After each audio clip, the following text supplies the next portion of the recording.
Alright, hello everyone, welcome back to the Elite Mercenaries Brawl. We are playing with the Mercenary Commander, Han and Horner themselves. Let's move it. Ooh, didn't mean to select that. Okay, let's move that over there. Let's move that over there. So I think actually, Han and Horner has the most potential this week for what I want to do here. For those of you guys who are returning from my other videos, you guys already know what the strategy is going to be. So I'm probably just gonna, okay, so I need to upgrade these capsules as quickly as possible. So the Brawl modifiers this week, as I can see here, is you have access to some hybrid. You also have access to some mercenaries here, which is pretty useful. Terran Mercenaries. These guys are almost never worth getting because they don't scale well into the late game. And you also have Accord. Middle income is removed, so we can comfortably sit on our hands, but not too comfortably. So here's what I'm gonna do. I'm gonna do 8 minute. I need to tell my allies. Timing push with hybrid. Drop the 175 ones. 8 minute time push with hybrid. Sounds good. So what I'm going to do is I'm just going to send out a lot of these Hellions. Alright, and you guys know Hellions, right? They're really powerful. Kind of. I mean, they're good at anti-armor. But with Han and Horner's ability to sell off their units, on the wave where I do the timing push, I'm going to refund all of my Hellions. And then I'm gonna put out Asteria rates. And once I get up my Asteria rates, the flock of Asteria rates, they're just gonna completely obliterate everything in sight. So my opponents are gonna be prepared for a lot of these little grenade cars. What they're not gonna be prepared for, let's get tar bombs, that's pretty useful. What they're not gonna be prepared for is my sudden switch into Asteria rates just at the right time. But we're gonna need a lot of resources for this. So let's just commit to refinery here and let's commit to tier 2 upgrades. And we're not gonna commit to too many grenade cars yet. Let's get them over here. Bam!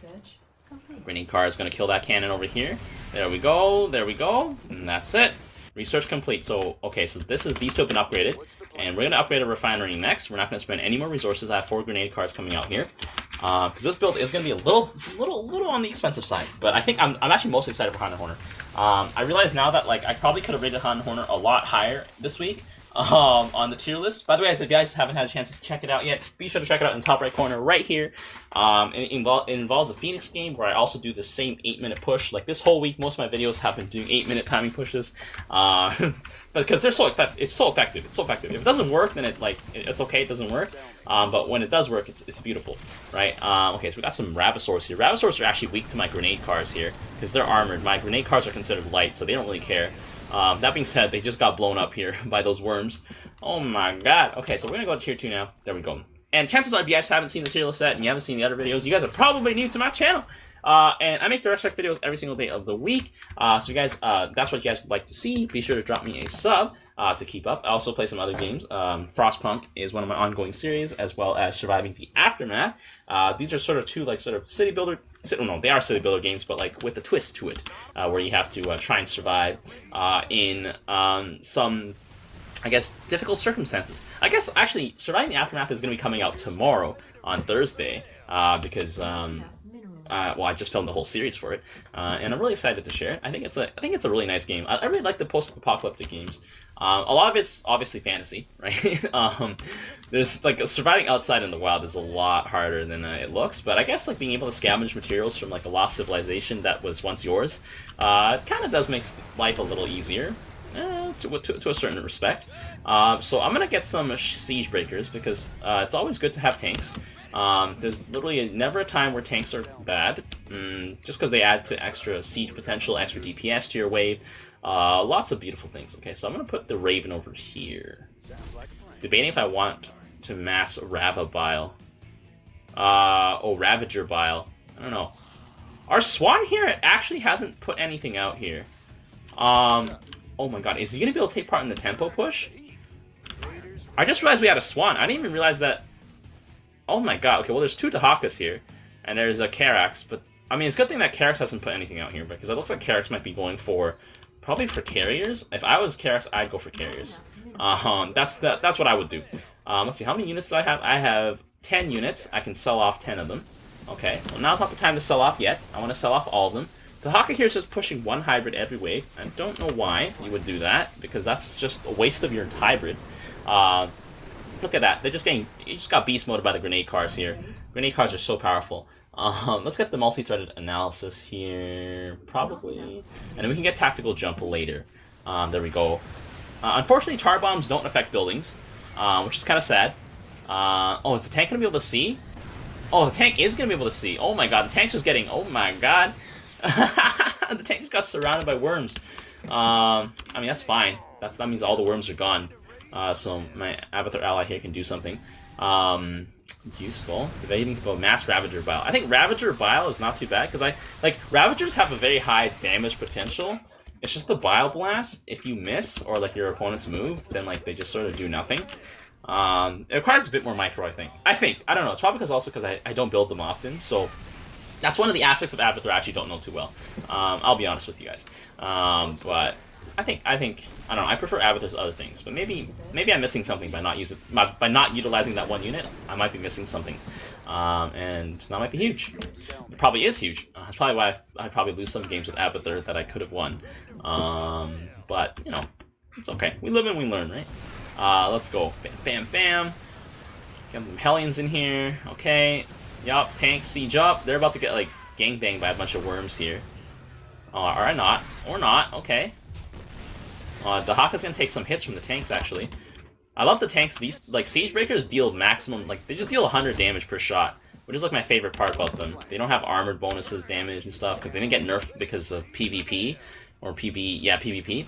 Because before, when tanks just did, like, a flat amount of damage, they were just too good against stuff like Zerglings, and, like, Marines and stuff. I mean, I think that they still are decently okay against them, but they're not as strong as they used to be. Like, Terran Siege tanks were so strong. Like, the only counter was, like, the equally busted Immortal, which only took, like, 10 damage per shot. But then they were like, that's too strong, and then they had to nerf that. Honestly, I miss the Immortals that, like, only took 10 damage per shot. Like, they were, like, the coolest things, you know? Like when you think Immortal, you think something that doesn't die, right? And, like, that's literally the definition of it. But instead, they're just like, yeah, we'll just give it a bigger shield. It's, like, kind of equivalent, you know? Kind of. Kind of, but not really. So Dahaka here has, like, saved up a bunch of stuff here. Dahaka's actually tier 3 right now. Like, both of them are tier 3. They got greater primal worms here. And, well, it's time, I think. It's time. Want my hybrids at 8 minute or the one after? It's time. It's time, baby. Let's get them. Okay. And then...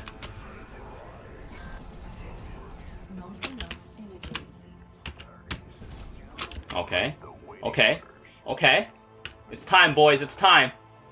Here we go. I just sort of, like, put everything down, like, willy-nilly. Let's get the trigger override here. And now, suddenly, my wave looks very different. It's time, baby. Whew! I needed to focus a little bit for that. There we go. Here we go, boys. Hybrid Destroyers plus the Steer Wraiths. Karax is dropping a beam to try and counter our hybrid tempo push here. But I don't think that's going to be enough. We have so much damage coming out here. And even though Karax dropped the beam, that was not enough to save it. Our sudden switch to Steer Wraiths here definitely caught our opponents here off guard. I mean, they should have anticipated that, to be honest. But you know what? You can't ever anticipate a Hanan Horner. Oh my god, this is disgusting. That was disgusting. I love it. Alright, attack formation. There we go. And we're just going to push in here. I still have 2 Steer Wraiths here that are still alive and kicking. And we were probably just going to end it right here. Oh my god, that was beautiful. Karax coming out with carriers all of a sudden. But too little, too late. That is how you do it. I think, honestly, Hanan Horner is actually S tier this week. I completely forgot about this. I don't use the ability often. I should use it more often, to be honest. But now that I realize, like, it's so effective. Like, because my opponents have just been, like, obviously you need to build stuff on the ground to counter the Hellion build, right? Yet, I think it's hard to deal with the switch. Also, Karax didn't build anything for the longest time, which was, like, kind of dumb. And there we go. There we go. I lost a lot of mineral value because, like, I've just been running into the base cannons, basically, because Karax literally built nothing. Right? I think he built nothing. He lost no units. Like, that wave where we pushed out was the wave he built his carriers. Alright, guys. Well, if you guys like this video, be sure to leave a like. And until next time, I will see you guys later.